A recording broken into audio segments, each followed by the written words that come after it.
So now you have this amazing power to control any DMX device that you wish in your show control script. But wouldn't it be even more amazing if you can control your lights from a touch panel interface? With ShowTouch, this is a piece of cake. Before we get started, I've taken the liberty of using what we learned in the previous lesson to make multiple preset sequences for multiple color choices, including turning the lights off. Just so there are no mysteries, this is how it looks. And here's how it works. I can just click my presets here and trigger those colors.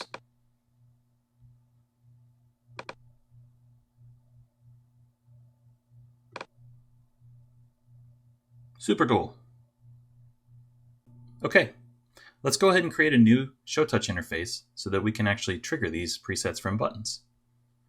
What you're going to want to do is just go to the left here in the Resources view and double-click on Panels. And then we're going to go ahead and click New to create a new panel. The first thing you want to do is pick the hardware you're creating the panel for. I'm going to go ahead and create it for an iPad, but you can see all the options over here by browsing. And we can also assign that panel a name. And then click OK. Okay, so our panel has been created. We can now click View Panel to go to the editing interface. Perfect. Okay, let's say I wanted to create buttons to trigger those presets. All I have to do is come over here to our Sequences resource, expand this out, and here I see our preset sequences already listed.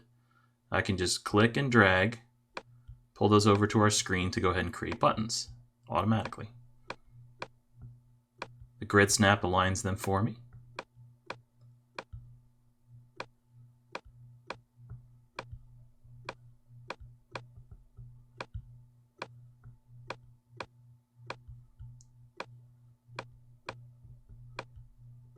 Perfect. If you don't like the way these are named, they're named after our sequences, you can always right-click on them, edit their appearance, and enter in custom names.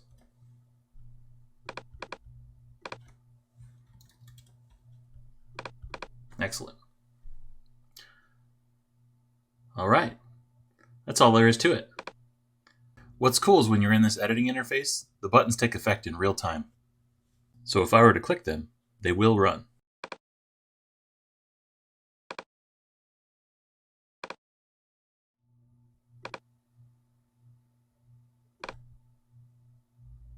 Easy. Okay, the buttons are great for recalling my presets, but what if I want to take more manual control of my lights, or just view what's going on with them? Well, the slider control is actually very handy for this.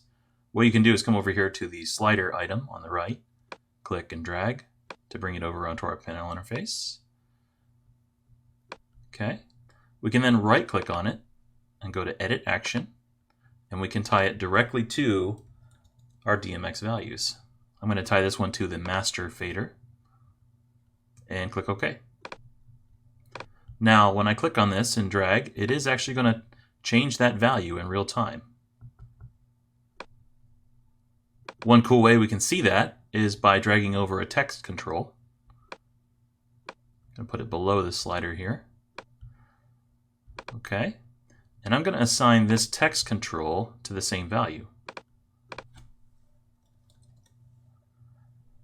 Our master value.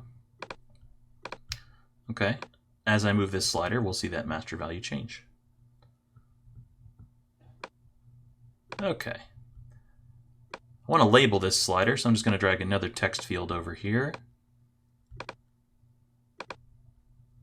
And I'm going to label this my master fader.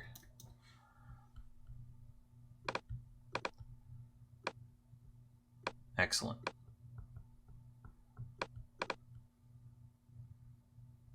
Okay, I'm going to repeat this for the next few colors, the red, green, blue, and white values, and show you what that looks like.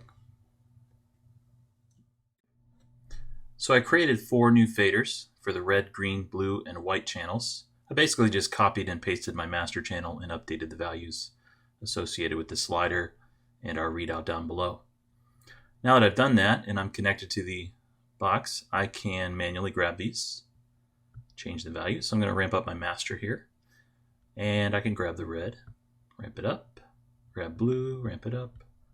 So complete manual control of those 5 channels. I can also click my presets, and we'll see how it does that 1 second crossfade. Full red, full master, blue, purple. So as you can see, it's pretty powerful. So this is just a simple example, of course, but hopefully it's obvious how ShowTouch can add a tremendous amount of capabilities for controlling and monitoring your lighting system.